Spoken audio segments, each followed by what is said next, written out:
Germany की विदेश मंत्री अन्नालेना बेयरबॉक 2 दिवसीय यात्रा पर भारत पहुंची हैं। विदेश मंत्री बेयरबॉक ने दिल्ली में गांधी स्मृति में महात्मा गांधी को पुष्पांजलि अर्पित की।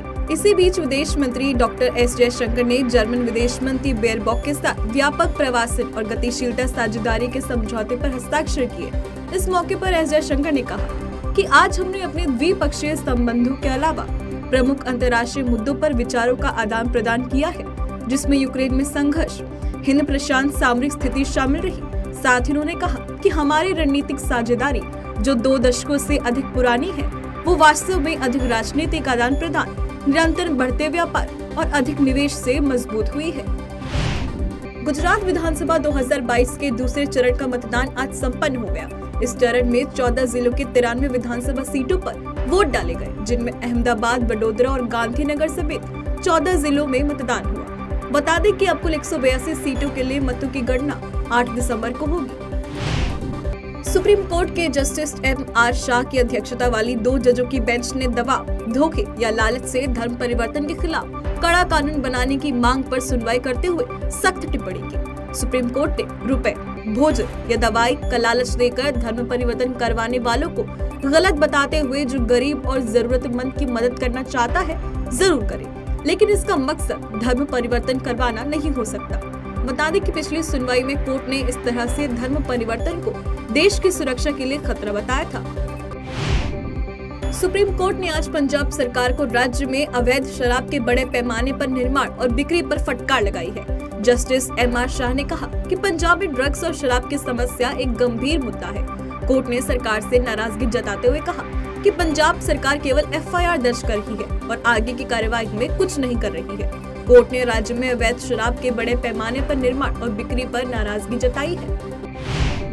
केंद्रीय वित्त मंत्री निर्मला सीतारमण ने नई दिल्ली में आयोजित राजस्व खुफिया निदेशालय के 65वें स्थापना दिवस के मौके पर अपने संबोधन में कहा कि देश में केंद्र सरकार द्वारा तस्करी के खिलाफ सख्त कदम उठाए जा रहे हैं। केंद्रीय वित्त मंत्री ने इस दौरान भारत में तस्करी रिपोर्ट 2021 से 22 भी जारी की। यह रिपोर्ट तस्करी विरोधी और वाणिज्यिक धोखाधड़ी के क्षेत्र के रुझानों और पिछले वित्त वर्ष में DRI के प्रदर्शन और अनुभव का वर्णन करती है।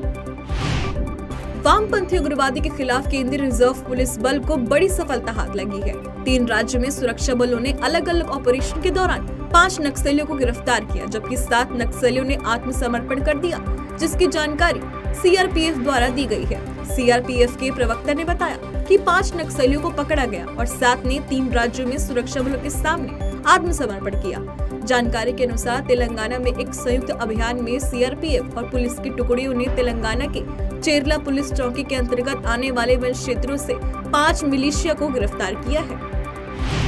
भारतीय नौसेना लगातार अपनी सेना को सशक्त और आधुनिक बनाने के प्रयासों में निरंतर लगी है। अब दुनिया का सबसे अत्याधुनिक ड्रोन माने जाने वाला MQ-9B ड्रोन भारत को मिलने से पड़ोसी मुल्कों की नींद उड़ने वाली है। Navy chief admiral R. Harikumar ने जानकारी दी कि MQ-9B ड्रोन नौसेना की टुकड़ी में शामिल होने वाला है। साथ ही उन्होंने बताया कि इस डील पर अमेरिका के साथ तेजी से वार्ता हो रही है और जल्द ही यह भारत को मिल सकता है।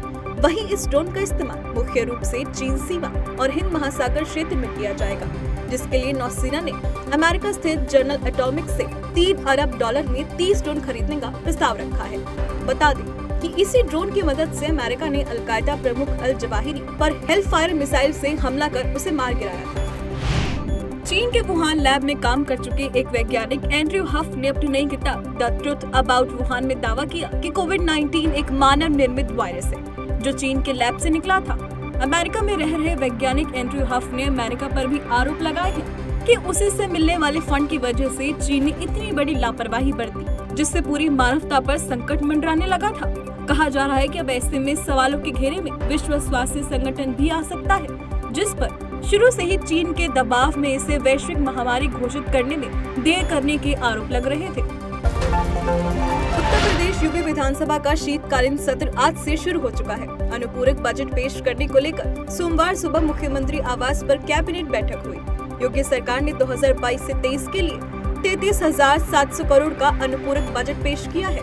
वहीं बजट में नई योजनाओं के लिए 14,000 करोड़ रुपए का प्रस्ताव किया है। बता दें कि विधान परिषद में उप मुख्यमंत्री केशव प्रसाद मौर्य ने अनुपूरक बजट प्रस्तुत किया। यह इस साल का तीसरा सत्र है। इसमें 3 बैठकें होने की संभावना है। प्रधानमंत्री नरेंद्र मोदी 11 दिसंबर को छत्तीसगढ़ के बिलासपुर, महाराष्ट्र के नागपुर रूट पर चलने वाली देश की छठी semi high speed Vande Bharat train का उद्घाटन करेंगे। आधिकारिक जानकारी के अनुसार ट्रेन सप्ताह में 6 दिन चलेगी और यात्रा का एक चरण करीब 5.5 घंटे में पूरा करेगी।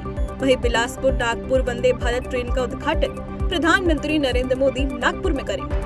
बता दें कि नई पीढ़ी की वंदे भारत ट्रेन का पहली बार इस वर्ष अक्टूबर में मुंबई अहमदाबाद रूट पर उद्घाटन किया गया था, जिसमें रेलवे का अगले वर्ष अगस्त तक 75 वंदे भारत ट्रेनों का उद्घाटन करने का लक्ष्य रखा गया है।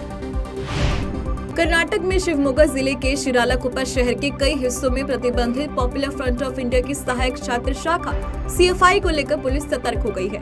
यहाँ दीवारों पर लाल रंग से जॉइन CFI लिखा गया है। वहीं पुलिस अध्यक्ष GK मिथुन कुमार के अनुसार शहर में कम से कम 9 जगहों पर जॉइन CFI लिखा पाया गया था, जिसके बाद पुलिस ने स्वतः संज्ञान लेते हुए मामला दर्ज कर लिया है और आरोपी की तलाश की जा रही है। बता दें केंद्र सरकार ने इसी साल आतंकी फंडिंग और अन्य अवैध गतिविधियों में शामिल पाए जाने के बाद PFI पर 5 साल का प्रतिबंध लगाया था। CFI भी इसी का एक स्टूडेंट विंग है। राष्ट्रीय राजधानी क्षेत्र की हवा एक बार फिर गंभीर स्थिति में पहुंच गई है।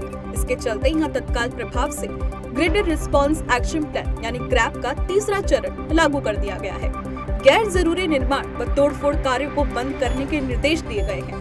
ग्रैप लागू करने के लिए जिम्मेदार उप समिति की बैठक में यह फैसला लिया गया और NCR के सभी क्षेत्रों को इसे लागू करने के लिए कहा गया। वहीं दिल्ली का औसत वायु गुणवत्ता सूचकांक 301 से 400 के बीच बेहद खराब श्रेणी में दर्ज किया गया है। बता दें ग्रैप के चलते गैर अनिवार्य श्रेणी के सभी निर्माण, खनन और ऐसी गतिविधियां, ईंट भट्टे, औद्योगिक गतिविधियों पर रोक लगाई गई है। भारत के सर्विस सेक्टर के लिए अच्छी खबर है। नवंबर में सर्विस सेक्टर की ग्रोथ 3 महीने के उच्च स्तर पर पहुंच गई है। S&P ग्लोबल की ओर से बताया गया कि इंडियन सर्विसेज का PMI नवंबर में 56.4% हो गया है, जो कि अक्टूबर में 55.1% था। बता दें पिछले 3 महीने में होने वाली ये सबसे बड़ी बढ़ोतरी है और ये ऐसे समय पर हुआ है जब इंडस्ट्री उच्च परिचालन लागत के दौर से गुजर रही है।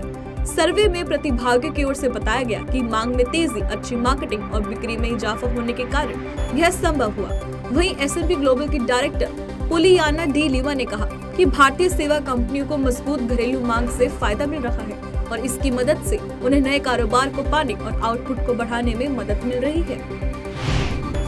विदेशों में प्रवासी रूप में काम करने वाले भारतीय देश के मुद्रा भंडार को बढ़ाने में अग्रणी भूमिका निभा रहे हैं। रेमिटेंस यानी विदेश में कमाया गया वो पैसा जो भारत में आता है, इस मामले में भारत विश्व में सबसे आगे है। वर्ल्ड बैंक द्वारा जारी रिपोर्ट के अनुसार वर्ष 2022 में भारत का रेमिटेंस $100 अरब पहुंचने का अनुमान है। पिछले वर्ष की तुलना में 12% अधिक होगा। रिपोर्ट में कहा गया है कि 2021 में 89.4 अरब रेमिटेंस भारत आया था। भारत के खिलौना उद्योग को वैश्विक स्तर पर ले जाने के लिए केंद्र सरकार बड़ा कदम उठाने जा रही है। भारतीय मानक ब्यूरो के नियमों का अनुपालन करने वाले खिलौनों के उत्पादन के लिए सरकार 3500 करोड़ रुपए की प्रोत्साहन लाभ योजना लाने की तैयारी कर रही है।